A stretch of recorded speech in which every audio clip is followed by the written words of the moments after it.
Police officers sure are law enforcement officials who are tasked with maintaining public order, protecting individuals and property, and preventing and investigating crime. However, there have been instances where police officers have abused their power, used excessive force, and violated people's rights, particularly those from marginalized communities.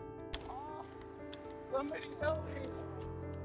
These actions can lead to distrust and fear of law enforcement, exacerbating already strained relationships between the police and the communities they serve. But can they exploit such power? What are the legal penalties if they do so? And if the police abuse his here power, would they be treated differently? Stick around as we take a closer look at two of the most brutal cases that could make us think of cops as judicial pillars twice. Our first case kicks off with Sergeant Mario Cardona versus Daniel Garza. Daniel Garza was helpless after being thrown and pinned to the ground. Officer Mario Cardona, who Garza had known for years, was on the verge of breaking his wrist. Garza recalled, "I was trying to be a man and trying to hold in the pain, but man, that wrist lock hurts. He's just bending it and bending it." But what compelled Cardona to go so far? It turns out that his actions were motivated by rage toward Garza, whom he accuses of attempting to kidnap his stepdaughter. Are cops bestowed such authority? It seems that the two men had quite the history, with Garza having previously dated Cardona's stepdaughter, Naomi Villanueva. The relationship had hit rock bottom, with Villanueva moving out of her parents' house to live with a friend. In May 2015, Garza allegedly took Villanueva without her consent from her friend's house and brought her to her parents' house in Whittier, where Cardona lived across the street. Cardona saw Garza doing pilates in his yard and ordered him to come down to the street. As soon as Garza came down, Cardona began his assault. According to Garza, he was not the aggressor, and a neighbor who witnessed the incident testified in Garza's favor. The sheriff deputies who arrived at the scene noticed redness on Garza's face, bruises and abrasions to his knees, and redness on his wrists. Garza filed a complaint against Cardona, which led to a federal lawsuit against Cardona, Chief Beck, and the city of Los Angeles. Garza alleged false arrest, unreasonable search and seizure, excessive force, assault and battery, negligence, and intentional infliction of emotional distress.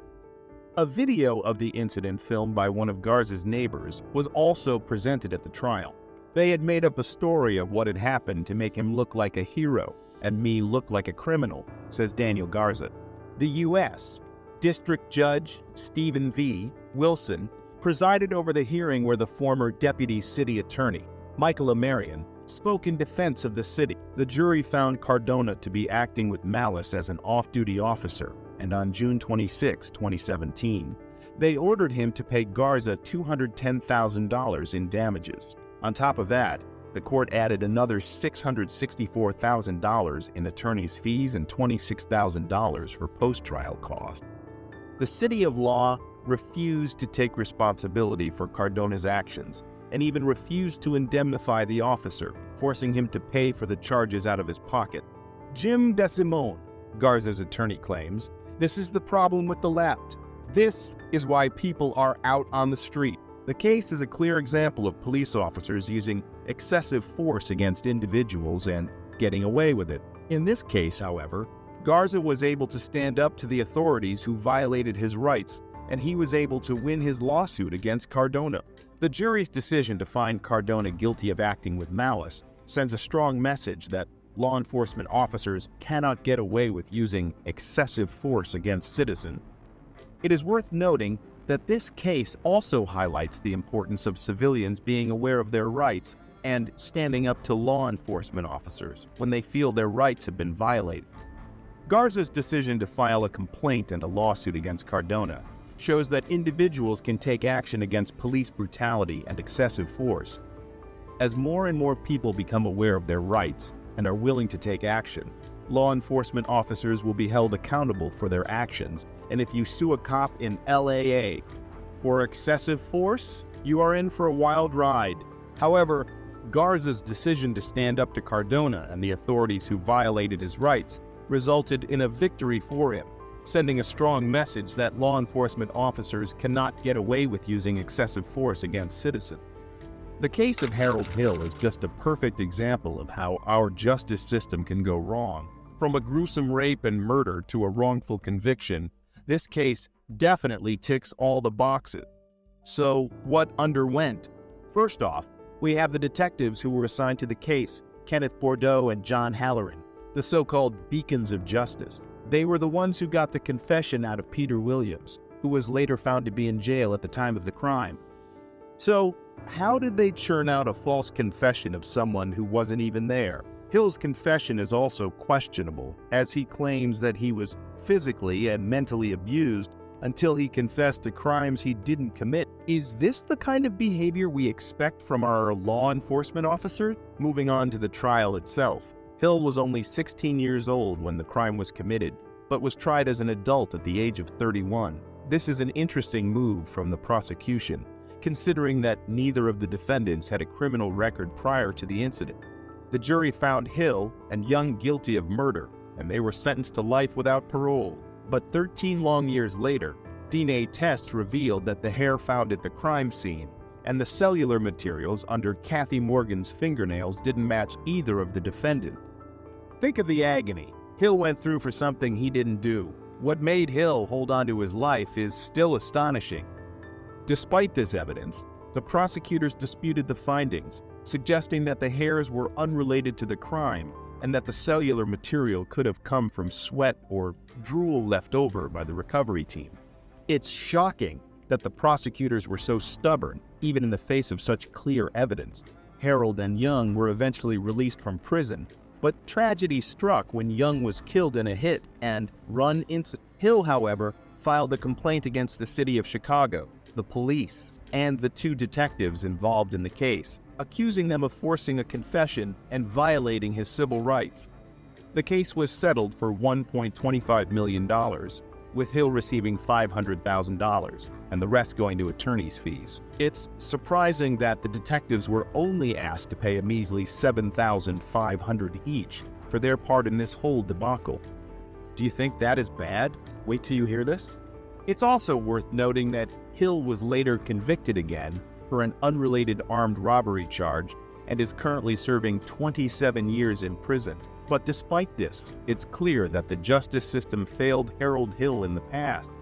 This case highlights the importance of reforming our justice system to ensure that wrongful convictions don't occur, and that those who abuse their power are held accountable. The case of Harold Hill is a tragedy of errors, starting from the investigation to the trial and subsequent conviction. Being wrongfully imprisoned for 13 years, Hill was not awarded a chance to conform to life outside because he was turned into a criminal by the system. The system absolutely messed the hell out of him, and the cops only paid $7,500 each. When cops do what they did, they need to be locked away for at least as long as the victims they put in jail. What do you think of these cases? Which do you think is most unfair? Sound off in the comments below and make sure to let us know if we missed out on anything. While you are at it, make sure to hit that subscribe and leave a like to never miss an update from us. Being you have no authority or jurisdiction over me is for me to get out of my private automobile and talk about what I just told you. And you can show me your passport. You got my passport, I dude. don't have your passport. Those gentlemen do have my passport. The Highway Patrol do. Okay. Highway Patrol, how about bring the passport so I can read it to the sheriff? Could you be so kind? So, Uncle, if you come out and explain to me your passport, I'll hear your side of it. You've already heard my side. I've already told you my Well, side. you can explain your passport to me. I don't need to explain it. You should know this as a LEO, shouldn't you? I've never seen your passport. The interaction begins with the officers informing the man of his violations and requesting him to step out of the vehicle for a conversation. However, the man asserts his rights and refuses to cooperate, citing that he has no obligation to comply with the officer's demands. He claims that as a United States national, he is not subject to their jurisdiction and asserts his right to freely travel. So ask them gentlemen politely, sirs, Highway Patrolman, may I please have my passport to read to the sheriff? They're not going to give it back to you until... They're not going to give it back to me. So you're telling me the Highway Patrol in Wyoming has stole my private property? Is that what you guys are telling me? You can claim... No, it's not a claim, sir. That's another matter of fact of law. Does that passport belong to any of you? Does that passport belong to any of you? The answer is no. And if you're not giving that back to me, which is my said possession, what is that called? What's that called? As LEOs, you should know what that's... Let me know. That's called theft. Okay? However, throughout the exchange, the man repeatedly challenges the officer's authority and attempts to educate them on what he believes to be the law. He references legal precedents and quotes various court cases to support his argument. He insists that the officers are acting as private entities rather than representatives of the government. He also accuses them of being revenue collectors for a foreign corporation operating under statutes and codes. No, it is not. Yes, sir. What is possession? It is property. What is possession, I'm sir? not gonna argue with you, sir. I know you can argue with me because you don't know the law. Possession is 9/10 of it, correct? All I said was... Huh? All I said... When I stopped you, I didn't say you're getting a ticket. I never said you're getting a ticket. I just want you to step out so we can talk face to face. We are talking face to face. Out of your vehicle. No, I'm not getting out of my private automobile. This ain't a vehicle. Tensions escalate as the man resolutely refuses to comply with the officer's requests. The officers, growing increasingly frustrated, warn the man that they will forcefully remove him from the vehicle, even breaking the window if necessary. The man counters their threats, proclaiming that he will not allow his rights to be violated and his private property be damaged. Barris, B-E-R-R-I-S. B-E-R-R-I-S. It's in the passport you stole. Okay, we didn't steal your passport. Well, then may I have my passport You'll get back? everything back. What I need you to do, okay, so I'm going to tell you. Okay, so you're driving without a driver's license, you're speeding, you don't have plates on your vehicle. Okay, so what I'm going to do, I need you to get out of the vehicle to chat with us. Otherwise, I'm going to ask you to get out of the car. So right now I'm asking you, will you please get out of the car and speak with us? No, I will not. Okay, I'm going to tell you to get out of the car. You need to get out of the car right now. You're being recorded. You That's realize? fine. Okay. And under what authority are you demanding an American state national to get out of this vehicle when I don't have to prove any kind of... I am not in your corporate bylaws. I don't need driver's licenses. That's fine. The conversation becomes heated with both sides firmly entrenched in their positions. The man accuses the officers of theft, claiming that they have unlawfully confiscated his passport, in which the officers ask the man to come out of the vehicle, which he denied to do. I've already helped you. I've educated you about the law, but you're not listening. You're not accepting the facts, okay? Now I'm going to ask you one more time. I would like my passport back. I would like to get on my way. I have critters with water freezing. I really don't have time for this. Okay, sir. I'm telling you, if we have to, we will break the window, unlock the vehicle, and pull you out. Do you want it to get to that, or do you want to come out and talk to us? Okay, so you're threatening... The man emphasized the urgency of the situation, stating, "I have critters with water freezing. I really don't have time for this." Attempting to resolve the issue peacefully, the individual warned the other person that if necessary, they would resort to forceful measures, to which the cop said, "Sir, I'm telling you, if we have to, we will break the window, unlock the vehicle, and pull you out. Do you want it to get to that, or do you want to come out and talk to us?" You guys admit that you have no authority over me. We can't do that, sir. Well, I'm sorry you can't do that. Okay. But I am not going to allow you to violate my rights to travel. I will not allow you to damage my private property. Okay? I'm telling you right now. I don't want to damage your private property. That's what I'm saying. Right. I don't want to at all. Okay. All I want you to do is get out of the vehicle so we can talk. That's it. That is it. And I won't damage your private property. Nothing. Not happening. Okay. I don't have to get out of this vehicle. Okay, so why are we coming to this? Why are we butting heads there? Why don't you? Because you guys are not listening to the matter of fact of law. That's why. To the matter of fact of law. It's called the matter of fact of law. Okay. The man didn't let his guard down and demanded to return his passport and challenges the officers to admit they have no authority over him. Yes, sir. Can I do for you? All right, sir. Here's your passport back. you roll it down a little bit further? You just want me to slide it in there? Just slide her in here. Okay, so this is back. You already pulled those out. Okay. Free to go for now, okay? What'd you do to my car? We didn't do anything to your car. Okay, I got it on film here. Okay. There's nothing sabotaged on my private vehicle. There's nothing sabotaged on your vehicle. Relying on the intervention of the sheriff's department, the individual expressed their trust in their involvement. They mentioned that all parties involved were gathered together for a discussion. The individual noted that a young officer approached them with their passport and handed it to a higher-ranking highway patrolman. Then the man respectfully addressed the officer, asking, "Yes, sir, what can I do for you?" The officer returned their passport, and the individual requested them to roll down the window a bit further for the return.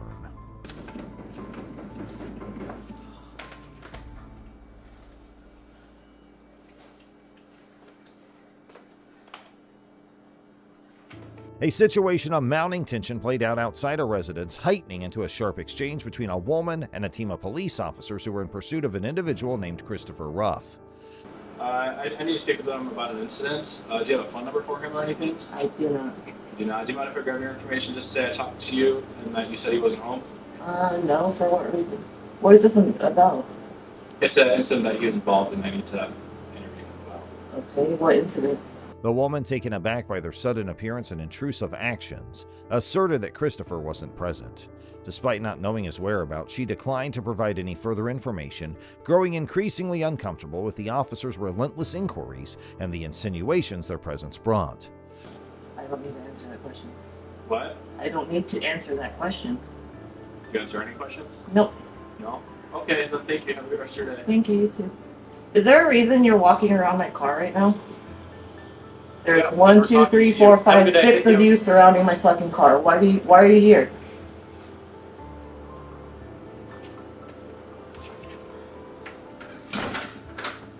Regardless of her distinct assertion that she lacked any useful information, the officers carried on with their questioning. They initiating photographing her car and circling it in a manner that she found threatening. I was talking to you earlier and you said it wasn't your car. I didn't say that, you liar. Why are you taking pictures of my fucking car? It was an incident. That's why we're trying to talk to Chris. Why are you talking to Chris if it's my fucking car? You were arrested. You have to tell me why you are taking pictures of my vehicle. That's why? Yes. Why didn't you fucking tell me that? I've been asking for like 20 minutes. She demanded to know why they were photographing her vehicle and why they were at her location, her irritation mounting with every evasion of her questions. In response to her rising annoyance, one of the officers finally divulged a vague reason for their actions. He mentioned that her car had been implicated in an incident. However, he left the specifics of the supposed incident undisclosed, causing the woman's confusion to persist. He was involved in an incident, that's what he said. And then I said, why are you surrounding my car? And nobody's fucking answered. We tried to talk to you earlier and you said you didn't want to talk about the car, so how are we supposed to know you? I didn't say that. What are you talking about? I'm recording right I now. was involved in a collision. Would you like to talk to us about that now? What collision? I wasn't driving the car. She denied driving the car and asserted that it had been parked there the whole time. The woman defended her rights vocally, challenging the officers' actions and their refusal to supply clear explanations for their conduct. Despite their assurances that she wasn't receiving any kind of citation, the continued presence of the officers and their invasive actions cast doubts over the authenticity of their claims. Okay. It's been parked here. What do you need? What do you need? Okay, who else drives your car then? None of your If you're fucking willing to business. communicate None with of your fucking business. What do you then need I'll of my communicate car? with you, but if you're just going to be disrespectful and not answer the question, Are you gonna give me a citation of some kind? No, I'm not. That's why I didn't ask to Then speak. stop taking fucking pictures of my Okay, that's why I car. asked to speak with the If you person. need any information, you can call the person that you think was involved. Then I asked for his And phone get number the you fuck said away you from would my give it to car. me, okay? Their persistence in photographing her vehicle, even in the face of her repeated pleas for clarity, remained unbroken. The interaction concluded in a deadlock, with the woman resolute in her refusal to surrender information and the officers unsuccessful in adequately justifying their actions. Are we done? Do you have everything you need? Okay, yeah, we are done. Thank you. Have a good rest of your day. Fuck out of here.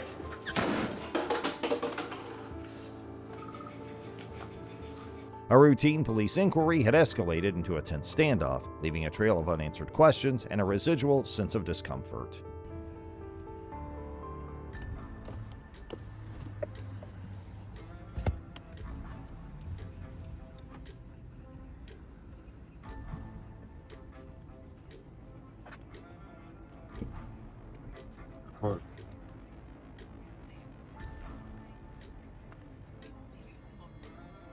up, buddy? What do you want? Any weapons in the vehicle? What do you want? Weapons in the vehicle? You just pulled me over. What do you want? During the traffic stop, an individual in question demonstrates a strong determination to understand the reason behind their detainment. They confidently assert their rights under the Fifth Amendment, refusing to answer any questions until the officer provides a clear explanation for the stop. You need to tell me why you stopped me. What's that? You need to tell me why you stopped me. I'll explain that in a second to you. No, you need to tell me right now. You just detained me on the side of the road while I'm driving. Is that right? Yeah. I'll explain all that in a second. Can you confirm you have weapons in the system? In the system? Confirm you have weapons in the vehicle. You're gonna tell me why you stopped me before I ask any questions. Answer any of your questions. By invoking the Fifth Amendment, which protects individuals from self-incrimination, they emphasize their right to remain silent. You know who I am? Recognize your voice. Ah. So why are you asking me if I have weapons if you know who I am? I can't see what you have going on your lap. If you know who I am, you know I don't have any weapons. So why are you asking me? Right? You able to answer that question for me? Roll this window down. You don't gotta roll it down. Roll this window down. You don't have to. Their insistence on being informed about the purpose of the stop before engaging in any dialogue reveals a strategic approach to the situation. Yes, it does. You better tell me why, It's not for him. You'll explain to me eventually?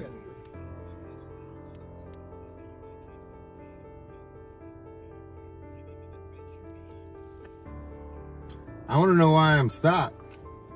I didn't break any laws. You see this dash cam right here? See that?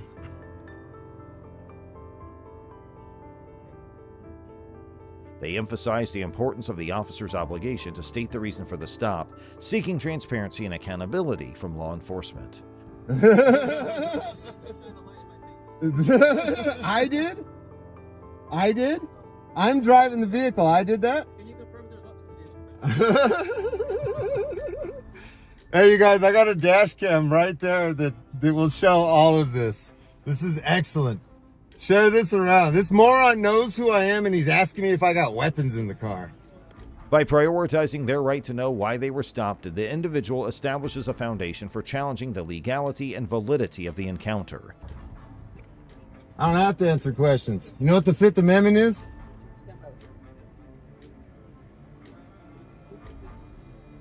Hey, I just want you to understand that for a traffic stop, when we ask, if a police officer asks you if there's any weapons, you have to say if you have weapons or not. Do you know what the Fifth Amendment is? Okay, all right, I want you to understand. Do you know what the Fifth Amendment is? Yes or no?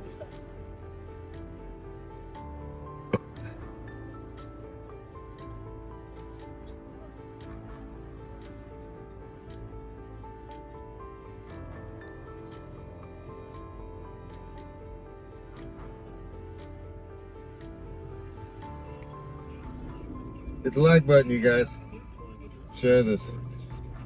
Their assertiveness not only showcases a firm understanding of their rights, but also challenges the authority and discretion of the officer.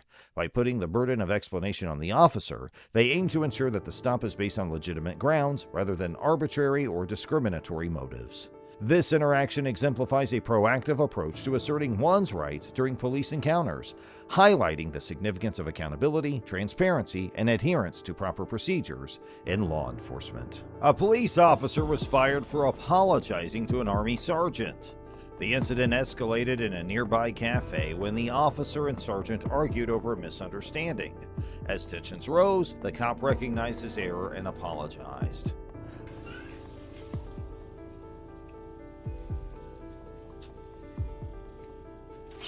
Hello.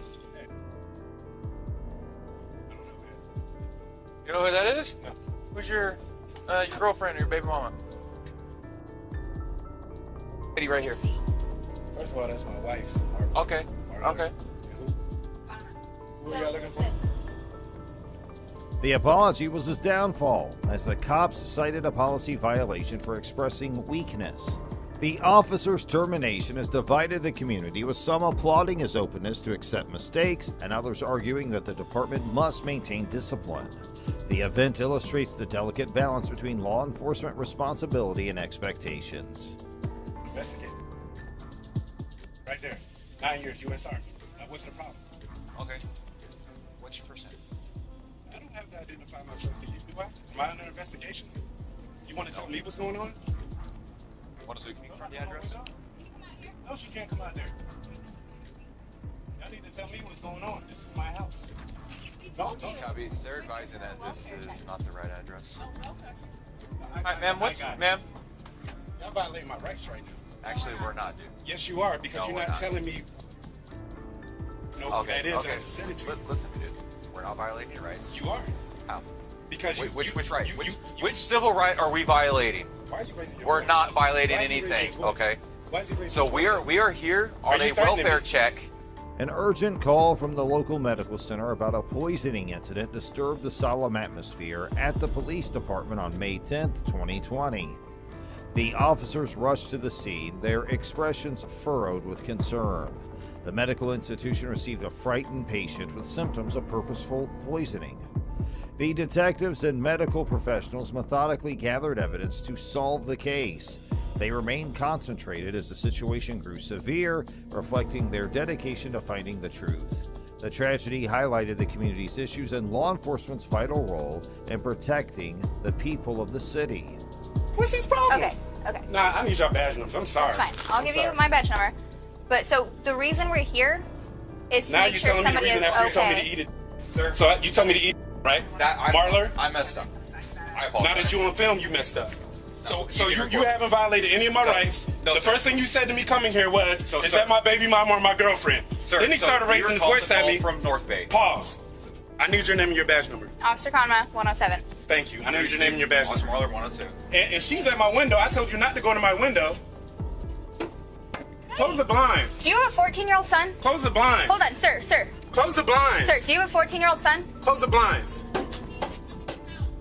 Tiffany Canoma and Cody Marler responded to a distress call at Army Sergeant Sarah Hawkins' home. Arriving at the scene, they found a well-kept suburban home with tension.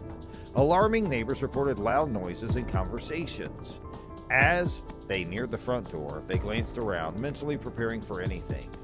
Sergeant Hawkins gingerly opened the door, her look a mix of apprehension and relief. The cops introduced themselves and promised to assist and protect her. They found strewn items and emotional disturbance within. Canoma and Marler calmly explained the matter to the sergeant with empathy. The presence and competence gave Sergeant Hawkins a sense of security. Marler. I served as well. Marler. I don't give. You were probably a piece. If you served and you telling people to eat, you probably was a piece. All right. You can get out of here. That's what you can do, Marler. You. Okay. Let me explain, because we may have been. You told me. Can I explain to you? The conversation revealed that their quick response had diffused a potentially developing scenario, emphasizing the importance of law enforcement in maintaining community peace. As cops yelled at Sergeant Hawkins, the precinct was tense. Raised voices and colorful language broke the customary decorum as the precinct walls seemed to absorb the intense argument. Officer Marler, who violated department regulations, was the focus of this verbal altercation. And our dispatch. So we got a call that we need to. Okay, a 3-year-old was brought into the hospital because she ingested nail polish remover. Okay? We don't know anything about any of that. And that is absolutely fine. So this just got a little out of hand. But you don't come to somebody's house and say, that's your baby mama or your girlfriend. You Right, like and I completely understand You're that. supposed to be professional. I'm trying my best to be professional. You're doing fine. But that guy, I don't know what side of the bed he woke up on. Put yourself in my shoes. 2 cops knock on your door. Boom, boom, boom. I'm in there having a good time with my wife of 5 years. Marler was chastised by Sergeant Hawkins, known for the strict discipline, for his unprofessional language and behavior. This incident revealed a wide rift between the seasoned officer and his colleagues, showing how a law enforcement unit's values and expectations clash. The precinct was forever changed by the incident, which stressed the need for following departmental procedures and remaining professional even in stressful times. Officer Marler has apologized for his recent behavior, which gained public notice and sparked concerns. So, y'all want me to quote what statute you guys are violating? I'm not one of those people, but I'm pretty sure I can go on Google and see if we this have is every legal right what to be you here did. to check on somebody, and you have the right to Google us and make sure. So you have the right to be here and check on somebody, right? Yes. Did I have to come out my door? You did not. We needed to come check. The formal statement apologized for any discomfort and pledged to uphold law enforcement's highest standards. The government soon issued a statement recognizing the occurrence. The statement stressed the necessity of following a stringent code of conduct and their commitment to ethics and professionalism. It also informed the public that internal measures will be implemented to resolve the issue and prevent repeat accidents. This reinforces the department's commitment to building trust and respect between officers and the community they serve by emphasizing law enforcement transparency and accountability. Loveland Police's wrongful arrest of Karen Gardner has outraged the community and beyond. On June 26, 2020, cops apprehended and confined 73-year-old dementia patient Garner for trying to exit a Walmart without paying $13.88. The officer's wrist lock and shoulder pressure caused Garner to dislocate her shoulder, break her arm, and other injuries. Later publication of body camera footage fueled public fury. The incident emphasizes the necessity for law enforcement mental health training and awareness. The Loveland Police Department was criticized for its response, prompting calls for accountability and reform. 73-year-old Gardner, whose dementia affected her memory, was confused in Walmart's fluorescent aisles. She stumbled toward the exit with a few unpaid things, her wrinkled brows showing her diminishing awareness. The store security guards gently intercepted Gardner, seeing the weakness in her eyes. An understanding staffer guided her back to the checkout amid the chaos. Gardner's brief attempt to disappear revealed her dementia and the difficulty memory loss causes. Officer Austin Hopp responded quickly to the emergency call. He fought Gardner and restrained her with determination. Hopp used controlled power and professional urgency to control the issue. The intense interaction highlighted law enforcement's challenges in preserving public safety in complex and possibly dangerous situations. And before that, you tried to steal from Walmart. And they caught you and took the stuff back. Stand up. Oh, boy.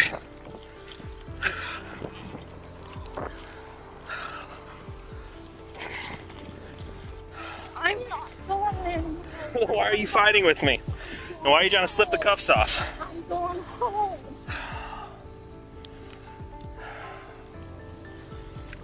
Stop. I'm going home. No, you're not. Are you finished? Are you finished? We don't play this game. You understand me? And if you try to kick me, oh, this is gonna be bad. I'm going home. Stop. I'm going home. Going home. Officer Daria Hilali arrived with nervous anticipation. As she approached, her stern face showed determination. The situation escalated quickly when both police appeared to use excessive force when arresting Gardner. Their unrelenting activities put doubt on the incident's legality and raised questions about the police department's use of power. They watched in surprise, increasing their concern as the interaction developed, and the tragedy raised important questions regarding police training and responsibility, prompting a reevaluation of public safety practices. Get in the car. In you go. Do not hook onto him. I'll come on the other side and grab her.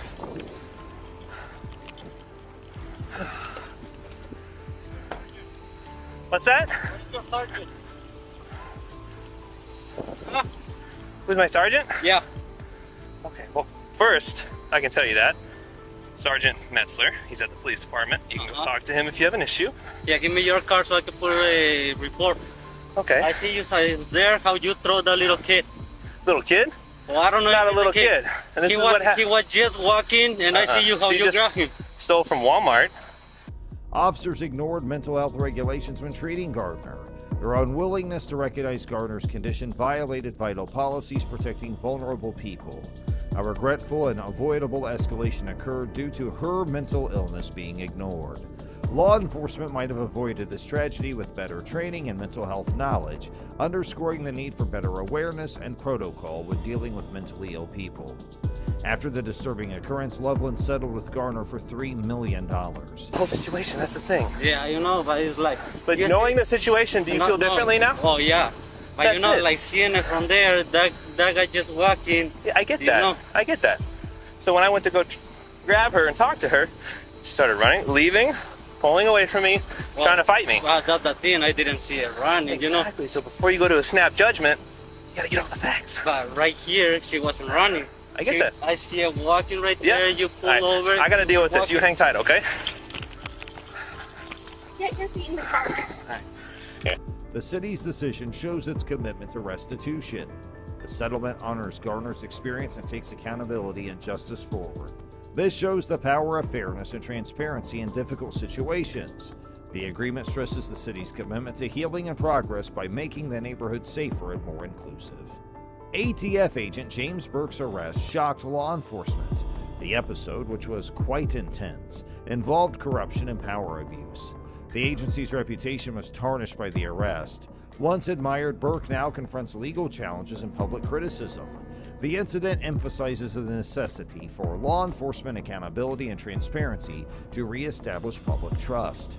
As the judicial proceedings continue, doubts about Burke's activities and their impact on other cases remain. Get on the ground! Get on the ground now! Get on the ground! Get on the ground now! I'm a federal agent. 917-110-3. I'm a federal agent. Get on the ground! I'm a federal agent. Why wouldn't you show me your ID when I got here? Don't move forward. You didn't ask for it. Get on the ground. We'll figure it out. Columbus police officers Joseph Fiji and Kevin Winchell arrived at a disturbance with seasoned vigilance. The darkly lit alley with its muffled bustle was illuminated by the flickering street light. They advanced with solid steps and quick looks to assure safety. Both cops showed determination and prudence, demonstrating their years of service. As they approached, anxiety grew, preparing to reveal the nighttime mystery. Agent Burke automatically reached for his federal badge as he stepped forward to assert his authority. Officer Fiji's gruff voice ordered him to the ground despite his clean suit and confident posture. Burke's jaw tightened as he analyzed the situation, his badge gleaming between the need to show his credentials and the officer's demand. His eyes flickered before he complied, a planned move to diffuse the conflict and balance power and cooperation. Federal and local law enforcement jurisdictions are different yet linked. The FBI and DEA have jurisdiction over cross-state matters in federal legislation. They handle terrorism, organized crime, and narcotics trafficking. Police and sheriffs in counties and municipalities address crimes within their boundaries. Law enforcement requires collaboration between various institutions to ensure public safety while respecting their authority and legal frameworks. Agent Burke's defiance changed when Officer Fiji, resolute and determined, led with a charged taser. The car! Why would you make us do this? I didn't want you to. I wanted to. Wait. No, you knew what you were doing. Sir, calm down. Relax. Sir, hey, guys, please, just talk to me for 1 second, please. Get in the car. No, we'll wait. talk later. Sir, wait. You had your chance. No, I was trying to give you my creds. You didn't let me show them to you. Never once tried. I did. Get in the car. Wait. Now! Have a seat. Please, wait, I gotta breathe. Okay, please, you sir, can, let you me can breathe. sit down and breathe. Let me breathe. I have a medical condition. We're gonna get air to you. Get No, your legs no. in. Get your Sir. legs in. We're closing this door. Sir. Get your legs in. I need air. Sir, please, call an ambulance. I'm asking for an ambulance. We got a medic coming. Get in the car. Officer Fiji's vigor and determination seemed to melt Burke's resistance. Tense expectancy lingered before Burke's determined posture broke free. Burke's submission was unavoidable due to the overwhelming force. The scene was filled with relief and submission as the taser stopped, ending Officer Fiji's determination and Agent Burke's defiance.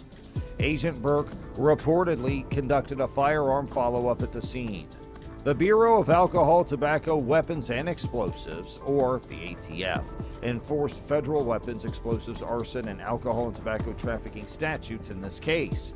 The ATF's role assures strict firearm distribution and use regulation.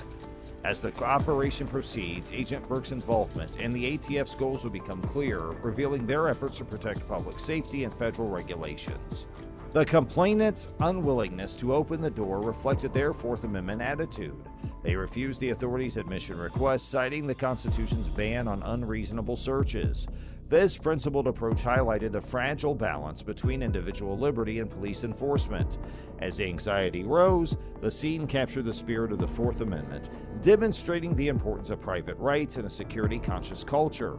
The stalemate reminded citizens that democracy relies on their vigilance in maintaining their constitutional rights. Agent Burke sued Columbus officers federally for excessive force and injury. The lawsuit alleges that cops used excessive force and caused significant harm during a recent incident. Burke, a devoted law enforcement officer, argues the cops' actions were unnecessary and civil rights violations. Burke's situation epitomizes police misconduct and accountability debates. As the judicial procedures progress, attention shifts to law enforcement practices and the national debate on police use of force.